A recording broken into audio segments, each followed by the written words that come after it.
Let's talk about Kalen DeBoer's first class at Washington. What stands out to you about it? Well, I think, if you look at Washington's class, it's clear that there's some key guys that they're still waiting on. Most importantly, most notably, Josh Connerly, the number one tackle in the country. He's got a very heavy Pac-12 influence in his final six. That right there, if he can get Josh Connerly, and Connerly decided he's not going to announce in February, he's going to take his final two visits in March. He'll announce in March after taking his last two visits to Oregon and to USC in Oregon. We'll take an unofficial to Washington. That could be the Buda Baker to Chris Peterson for Kalen DeBoer.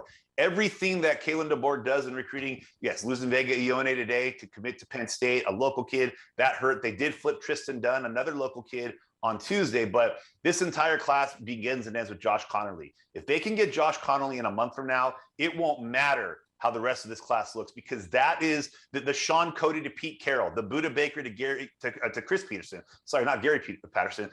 The Buda Baker, the Sean Cody, that local Pied Piper who has all the national attention, but buys into the new coach at the hometown school. And he's the alpha and the omega of Washington's recruiting effort. So their class is solid. They had a couple kids, a pair of twin brothers from Michigan.